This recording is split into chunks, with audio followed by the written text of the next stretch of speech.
കേന്ദ്രമന്ത്രിയായി ചുമതലയേറ്റ ശേഷം സുരേഷ് ഗോപി മുൻ മുഖ്യമന്ത്രി ഇ കെ നായനാരുടെ വസതിയിലെത്തി. കല്യാശ്ശേരിയിലെ വസതിയിൽ ഇ കെ നായനാരുടെ ഭാര്യ ശാരദ ടീച്ചറുമായി സംസാരിച്ചു.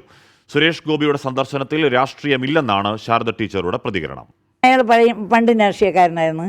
പക്ഷേ ഇപ്പോൾ അയാൾക്ക് ഒരു സ്ഥാനം കിട്ടിയിട്ടുണ്ട്, അത്ര മാത്രമേ ഉള്ളൂ. ഞാൻ അതിലല്ല, സുരേഷ് എന്ന വ്യക്തിനെയാണ് ഞാൻ ഇന്ന് വരുന്നത്. ഇന്ന് സുരേഷ് എന്ന വ്യക്തി എൻ്റെ വീട്ടിൽ വരുന്നുണ്ട്.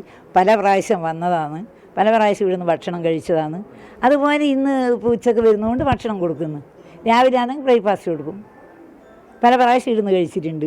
എത്ര പലതരം രാഷ്ട്രീയക്കാർ ഇവിടെ വരുന്നുണ്ട്. ഞാൻ ഒറ്റയ്ക്ക് ഇവിടെ താമസിക്കുന്നതായാലും എനിക്ക് അങ്ങനെ എൻ്റെ സഖാവിൻ്റെ പേരിലാണ് എന്നെ കാണാൻ ആൾക്കാർ വരുന്നത്. അല്ലാണ്ട് ശാരദാ ടീച്ചറിനുള്ള ഒരു ബഹുമാനത്തിൽ നായനാരുടെ ഭാര്യ ആ ശാരദാ ടീച്ചറെ കാണാൻ ആൾ വരുന്നു. ഞാൻ എല്ലാവരോടും വളരെ സ്നേഹത്തിലും സൗഹാർദ്ദത്തിലും എല്ലാവരോടും.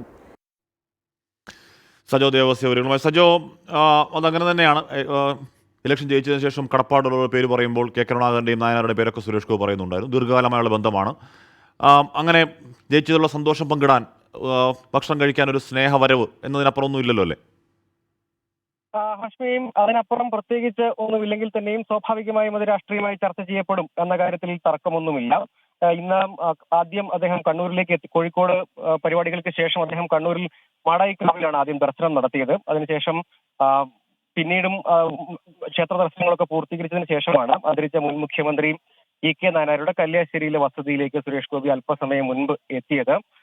ഇ കെ നായനാരുടെ പത്നി ശാരദ ടീച്ചറും ഒപ്പം കുടുംബാംഗങ്ങളും ആയി അദ്ദേഹം സൗഹൃദം പങ്കിട്ടു. അതിനുശേഷം ഭക്ഷണം കഴിക്കും. അതിനുശേഷമായിരിക്കും അദ്ദേഹം പയ്യാമ്പലത്തേക്ക് പോവുക. അവിടെ മാരാർജി സ്മൃതി മണ്ഡപത്തിൽ പുഷ്പാർച്ചനയുണ്ട്. അതിനുശേഷം കൊട്ടിയൂർ ക്ഷേത്ര ദർശനമുണ്ട്. മാടായിക്കാവ്, ഒപ്പം പറശ്ശിനിക്കടവ്, കൊട്ടിയൂർ ക്ഷേത്ര ദർശനങ്ങളും ഒപ്പം പയ്യാമ്പലത്തെ മാരാർജി സ്മൃതി മണ്ഡപത്തിൽ പുഷ്പാർച്ചനയും ഒപ്പം ഇ കെ നായനാരുടെ വീട്ടിലെ സന്ദർശനവുമാണ് ഇന്ന് പരിപാടികളായി ക്രമീകരിച്ചിരിക്കുന്നത്. നാളെയും അദ്ദേഹം ജില്ലയിൽ തുടരുന്നുണ്ട്. ഇക്കാര്യത്തിൽ ഇ കെ നായനാരുടെ പത്നി ശാരദ ടീച്ചർ പറഞ്ഞതിൽ രാഷ്ട്രീയമൊന്നും കാണേണ്ടതില്ല. മുൻപും അദ്ദേഹത്തിന് കുടുംബവുമായി സൗഹൃദമുണ്ട്, അടുത്ത വ്യക്തിബന്ധമുണ്ട്. അങ്ങനെ മുൻപും അദ്ദേഹം ഇവിടെ വന്ന് ഭക്ഷണം കഴിച്ചിട്ടുണ്ട്. ഇത്തവണയും അദ്ദേഹം കണ്ണൂരിൽ ഔദ്യോഗിക പരിപാടികൾക്കും സ്വകാര്യ സന്ദർശനങ്ങൾക്കുമായി ഒക്കെ എത്തി. കേന്ദ്രമന്ത്രി ചുമതലയേറ്റതിന് തൊട്ടു പിന്നാലെ എത്തിയതിനു ശേഷം ഫോണിൽ വിളിക്കുകയും വീട്ടിലെത്തി സന്ദർശിക്കണം എന്ന ആഗ്രഹം അറിയിക്കുകയും ചെയ്തു. സ്വാഭാവികമായും രാഷ്ട്രീയത്തിന് അതീതമായി നിരവധി ആളുകൾ നായനാരുടെ കുടുംബ വീട് എന്ന നിലയ്ക്ക് ഇങ്ങോട്ടേക്ക് എത്താറും സന്ദർശിക്കാറുമുണ്ട്, ഭക്ഷണം കഴിക്കാറുമുണ്ട്.